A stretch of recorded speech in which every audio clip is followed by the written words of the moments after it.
On screen, Jackie Chan is the eternal hero. With his dazzling smile, fearless acrobatics, and comedic timing, he became a living bridge between East and West. Audiences around the world cheered as he hurled himself off rooftops, fought villains with ladders, chairs, and even chopsticks, and always got back up with a grin. He was not just a martial artist, but the embodiment of courage wrapped in humor, the underdog who always triumphed. But the camera never tells the whole truth. Behind the curtain of laughter and daring stunts lies a far more complicated man whose personal life has been scarred by secrets, scandals, and regrets. Jackie Chan, celebrated as a national treasure and global icon, has also been condemned as a distant husband, a flawed father, and a man haunted by choices he cannot undo. For decades, his fans adored him as the big brother of Hong Kong cinema, a figure of warmth and loyalty. Yet those closest to him often felt abandoned. The revelation of an illegitimate daughter, his cold remarks about infidelity, and the troubled path of his only son shattered the image of the ever-smiling hero. It is a paradox as gripping as any of his films. A man who risked his life to entertain the world, but struggled to show love to his own family. Jackie Chan's story is not just about bruised bones and broken records. It is about the human cost of fame, the shadows behind the spotlight. But the truth behind it is much darker. Jackie Chan was not born into fame, but into hardship. He entered the world on the 7th of April, 1954, in Hong Kong, at a time when the city was still struggling with poverty, political unrest, and waves of migration from mainland China. His parents, Charles and Lily Chan, were ordinary people of modest means. His father worked as a cook, his mother as a housekeeper. They named him Chan Kong Sung, which literally means born in Hong Kong. Yet even at birth, his life was precarious.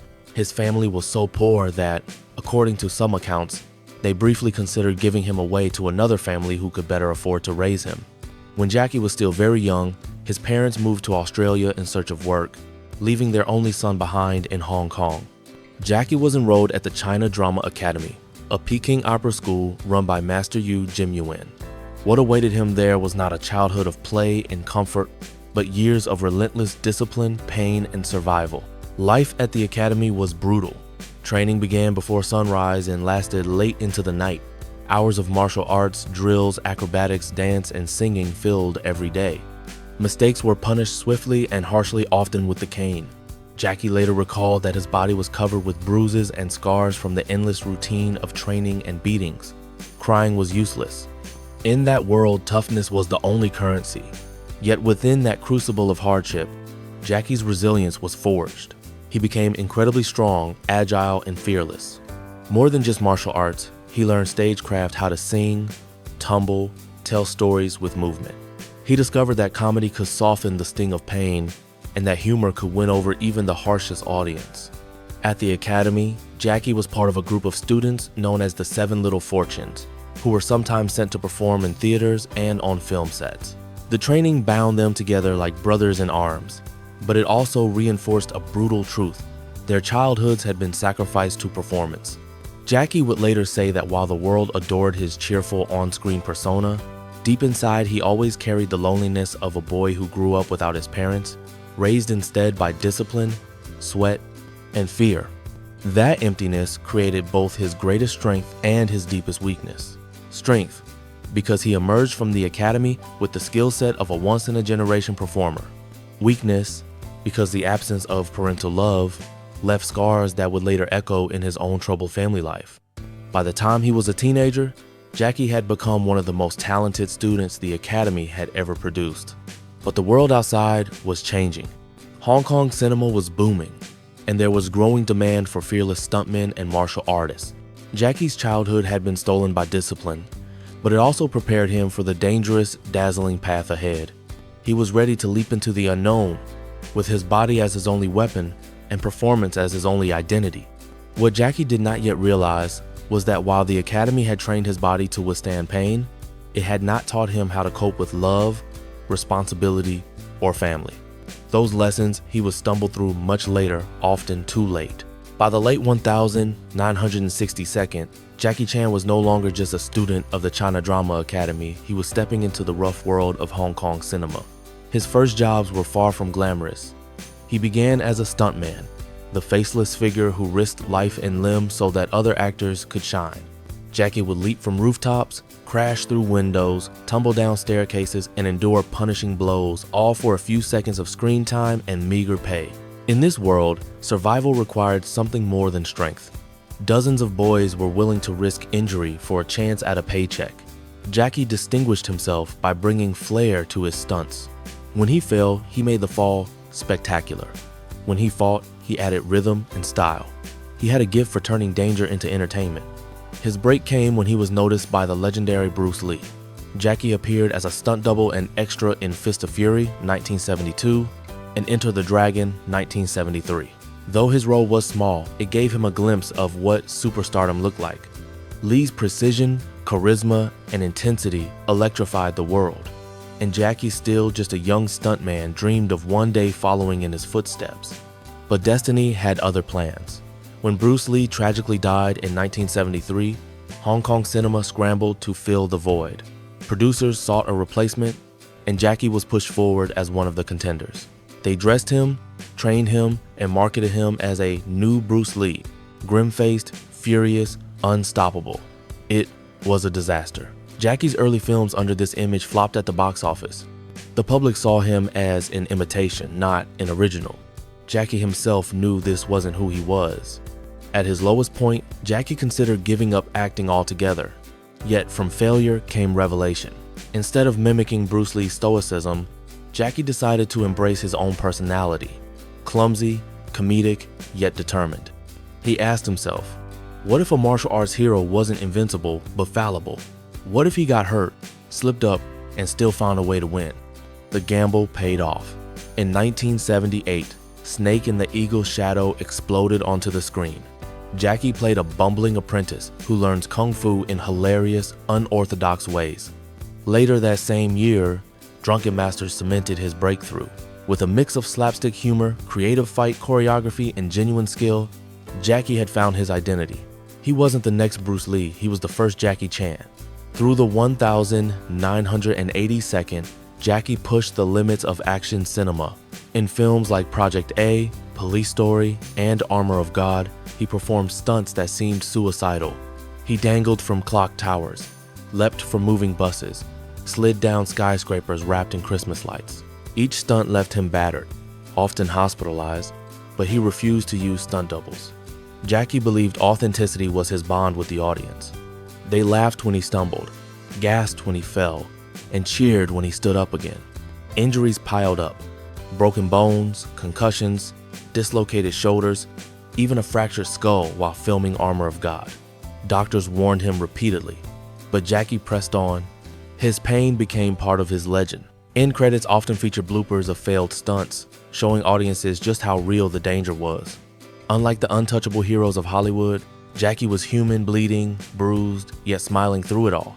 By the 1,992nd, Jackie Chan was more than a star in Asia, he was a phenomenon. Hollywood had long resisted giving him a chance, but in 1995, Rumble in the Bronx introduced him to American audiences. 2 years later, Rush Hour, 1998, catapulted him into global superstardom. Paired with comedian Chris Tucker, Jackie's mix of action and humor finally cracked the US market. Sequels and blockbuster hits followed, making him one of the few Asian actors to dominate both Eastern and Western cinema. At the height of his fame, Jackie Chan was everywhere. Film posters, billboards, toy shelves. He was a global brand, the smiling face of fearless action. Yet, behind the accolades, his personal life was growing more complicated. Fame had given him wealth and power, but also fueled temptations and mistakes that would come back to haunt him. Jackie Chan had conquered the world stage, but as he stood on the mountaintop of success, the cracks in his private life began to widen, cracks that no stunt, no laughter could cover forever. For decades, Jackie Chan's on-screen persona was that of the lovable underdog, brave, loyal, endlessly optimistic, but away from the cameras, the reality was far more complicated. Fame had given Jackie wealth, power, and adoration, but it had also widened the distance between him and the people closest to him. In 1982, Jackie married Taiwanese actress Joan Lin, who had been a star in her own right. They had a son, JC Chan, and to the public it seemed like a quiet, respectable family life. Joan withdrew from acting to raise their child, while Jackie's career soared across Asia. But behind closed doors, the marriage was strained. Jackie was rarely home, consumed by work, travel, and the temptations that came with celebrity.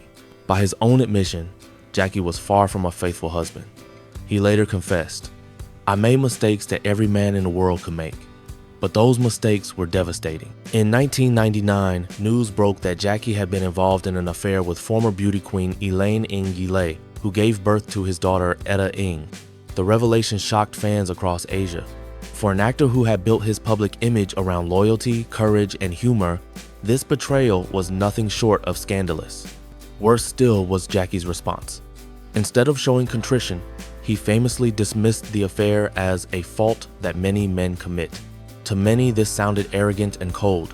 He provided financial support to Elaine and their daughter, but offered little else. For years, Jackie maintained distance from Etta, rarely acknowledging her existence in public. The emotional costs fell hardest on Etta Ng. Growing up, she often spoke of feeling abandoned and unwanted. In 2018, she made international headlines by posting a video online, claiming she was homeless and estranged from her family. She pleaded for help, saying she had been left behind by her famous father. The video was painful to watch. A young woman, lost and angry, reaching out to a world that adored Jackie but knew nothing of her suffering. At the same time, Jackie's relationship with his son JC was also turbulent. Jackie was a strict father, prone to bursts of anger. He admitted to hitting his son in the past, believing discipline was necessary. But as JC grew older, the distance between them widened. While Jackie's career thrived, JC struggled to find his own path in entertainment. The breaking point came in 2014, when JC was arrested in Beijing for drug possession. The news rocked China and humiliated Jackie, who was then serving as an anti-drug ambassador for the Chinese government. JC was sentenced to 6 months in prison, and Jackie was forced to make a very public apology. He told the media, "As a father, I feel ashamed. This is my fault." For the first time, the indestructible hero looked defeated not on a movie set, but in real life, confronted by the failures of his role as a father. These scandals carved deep cracks in Jackie's legacy. To fans who only saw him leaping across skyscrapers and cracking jokes on screen, the revelations were jarring. How could the man who embodied loyalty and kindness be so distant, even cruel to his own children? Jackie himself has wrestled with these contradictions. In later interviews, he admitted he had been a poor father, absent and short-tempered. He confessed that he had made mistakes he could never erase. Yet the damage was already done. Etta remained estranged, and JC carried the stigma of his arrest for years. For Jackie Chan, the downfall was not the collapse of his career. His films continued to perform, and his fame endured. His downfall was personal. The unraveling of his family life, the loss of trust from those closest to him, and the indelible stain on his reputation. It was a tragedy of his own making, one that no stunt or blockbuster could fix. Jackie Chan had faced death countless times on set and survived. But in his private life, he faced wounds that never fully healed. The world saw him as a hero, but his family often saw him as absent, flawed, or even a stranger. And as his career marched on, this painful paradox would define the darker side of Jackie Chan's story. For most of his life, Jackie Chan thrived on extremes. On screen, he was the daredevil who leaped off clock towers and clung to speeding buses. Off screen, he was the workaholic who filmed multiple projects each year while building an empire around his name. But every hero's story reaches a breaking point, and Jackie's greatest tragedy was not written in bruises or broken bones, but in the unraveling of his family ties. The scandal of his illegitimate daughter, Etta Ng, was the beginning of a storm that would not pass. For years after her birth in 1999, Jackie kept her at a distance. Publicly, he was often defensive or dismissive when asked about her. Privately, he offered financial support but no emotional presence. Etta grew up without the acknowledgement of her father, and as she came of age, her pain became public. In 2018, Etta posted a video online that spread across international news outlets. In it, she claimed that she and her partner were homeless, abandoned by family, and receiving no help from Jackie Chan. "We've been homeless for a month," she said, her voice filled with anger and despair. "We've asked friends, we've asked family, and nobody cares. The video struck at the heart of Jackie's carefully cultivated image. While the world still celebrated him as a symbol of perseverance and courage, here was his own daughter crying out for help, effectively confirming what many had suspected, that Jackie's success as a global hero came at the cost of failing his most basic role as a father. At the same time, Jackie faced heartbreak with his son, JC Chan. In 2014, when JC was arrested in Beijing for drug possession, Jackie's world came crashing down.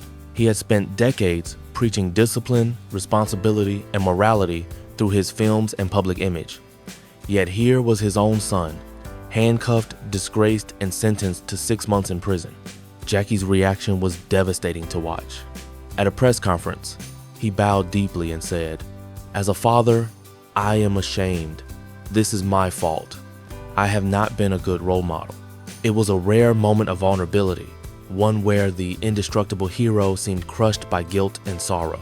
For once, there was no stunt to distract the audience, only a father confronting his failures in front of the world. The tragedies of his children revealed a side of Jackie that audiences were never meant to see. Eda's estrangement, JC's arrest, these were not tabloid scandals to be brushed aside. They were living wounds, reminders that even the brightest star cast the darkest shadow. Jackie could risk his life for his fans, but his family life remained fractured, with scars that fame and fortune could not heal. For the public, this contrast was shocking. To see Jackie Chan smile on red carpets, to hear his laughter in interviews, and then to witness the suffering of his children created a painful paradox. Fans began to wonder, was Jackie truly the man he portrayed on screen, or was the heroism just another performance? In truth, Jackie's tragedy lay in the collision of two worlds. In cinema, he was the underdog who never gave up, who endured pain and triumphed in the end. But in reality, he was a man who often avoided the emotional responsibilities that could not be solved with bravery or laughter. His children needed a father, not a superstar. And that was a role Jackie Chan never fully learned to play. This was the climax of Jackie Chan's story, not the heights of his fame, but the exposure of his deepest flaws. It was a sobering reminder that even the most beloved heroes are human, and that sometimes the greatest falls happen far away from the spotlight. Today, Jackie Chan remains one of the most celebrated figures in global cinema. His legacy is undeniable. More than 200 films, countless record-breaking stunts, and a unique style that blended martial arts, comedy, and danger into something audiences had never seen before. He earned an honorary Oscar in 2016, a recognition not only of his artistry, but of his lifelong dedication to entertaining the world. To millions, Jackie is a legend, an icon who proved that determination and creativity could break barriers between East and West. But Jackie's story cannot be told without its shadows. The same relentless drive that made him a superstar also left scars in his personal life. The estrangement of his daughter, the troubles of his son, and his own public admissions of failure as a father reveal the human cost of a life lived in the spotlight. Jackie Chan is not the flawless hero of his films. He is a man who gave everything to cinema, but often fell short at home. Perhaps that is why his story endures. It reminds us that greatness on screen does not erase imperfection off it. We can admire his courage, laugh at his humor, and marvel at his stunts, but we are also left to reflect on the price he and his family paid for such brilliance. Jackie Chan will forever be remembered as the smiling daredevil who defied gravity. But behind the laughter and applause lies a quieter truth. Even heroes bleed, and even legends carry regrets.